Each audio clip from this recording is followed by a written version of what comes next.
Hey everybody, I am back for part 5 of the Advent Challenge, and it's been a day. Today is Friday, and I'm getting this video in here later than I had planned to because I've been hanging out with my son who is home from college, and so I'm very excited to do that.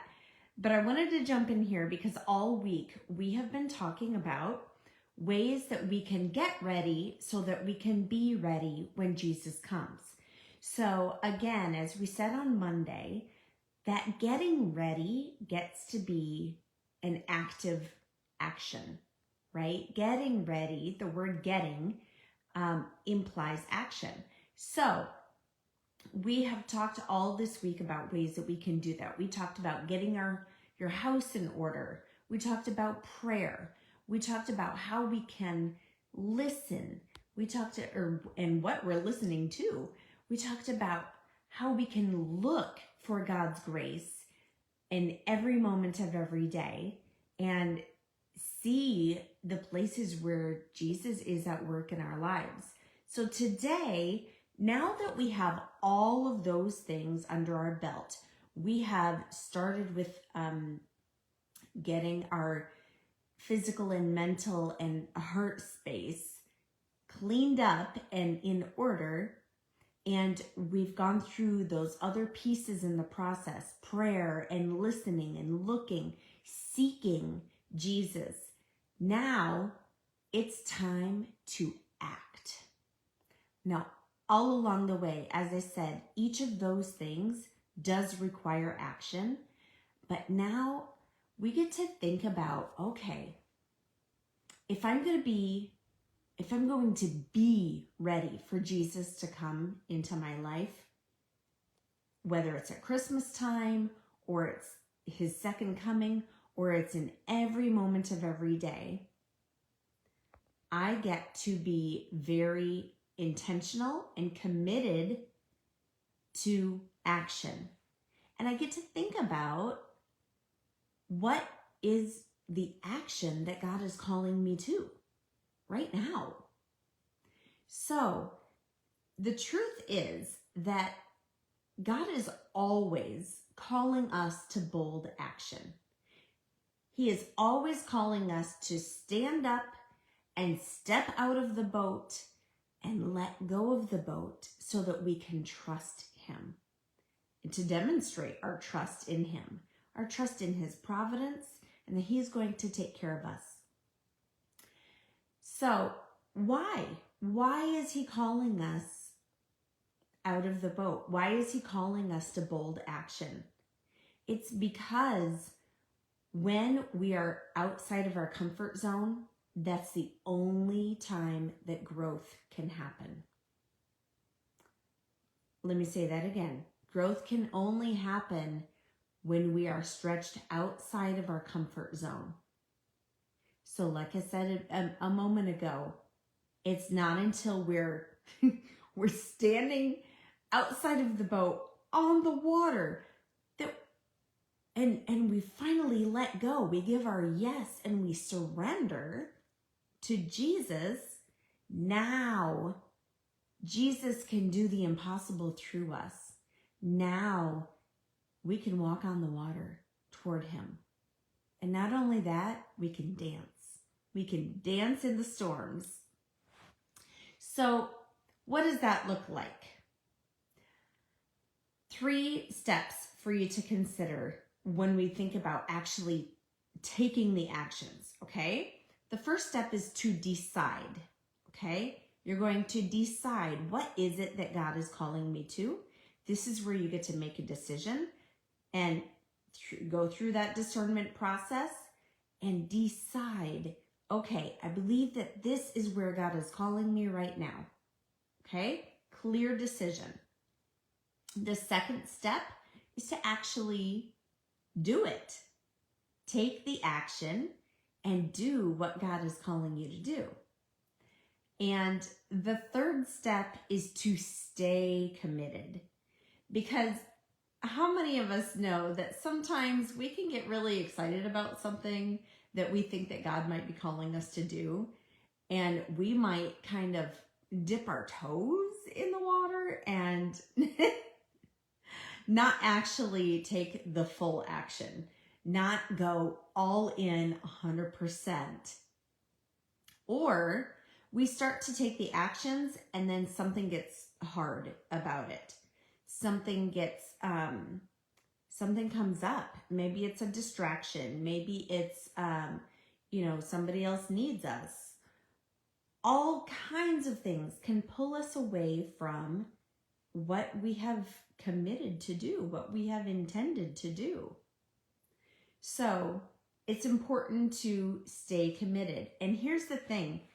A lot of times it's our motivation that we notice just kind of flies out the window after a little while. Like we can start out strong doing something and then, what is it? A day later, 2 days later, a week, 2 weeks later, maybe you go a whole month that you're committed to something and then not so much. Yeah, how many of us do that? All of us, I think.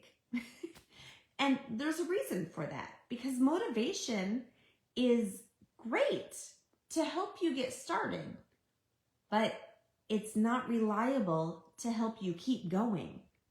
What it takes to keep going and stay, in the action is commitment and discipline. So it takes commitment.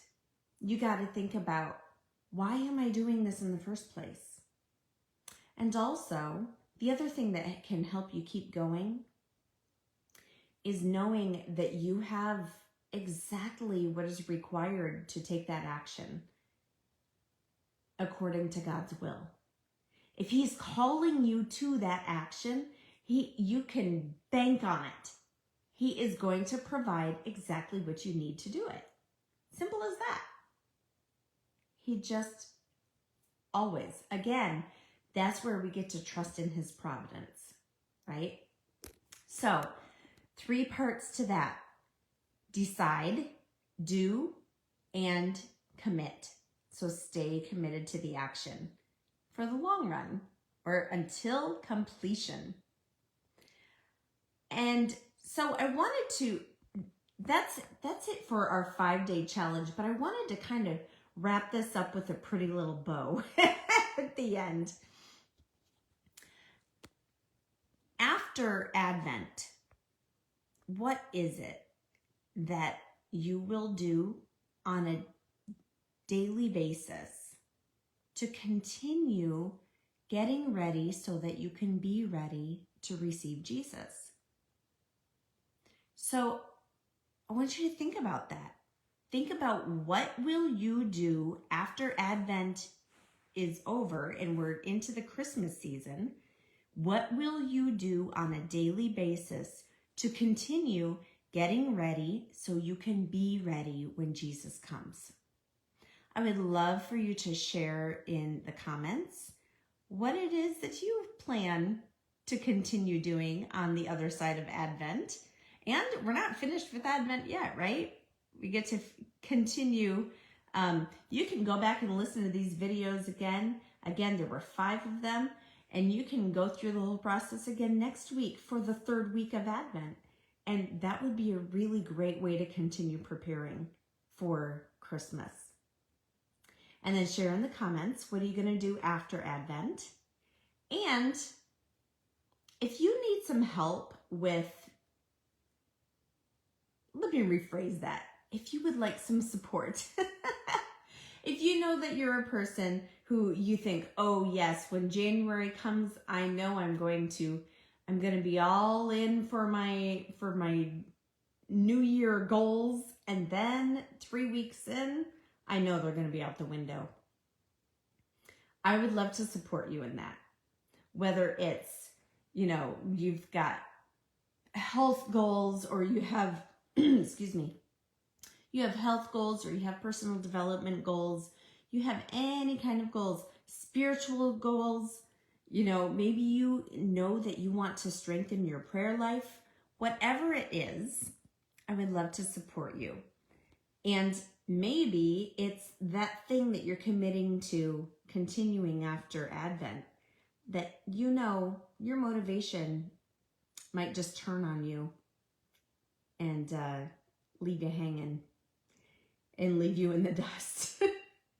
So if that is you, put the word coach in the comments or send me a DM and I would be happy to support you. Let's chat about how I can do that for you.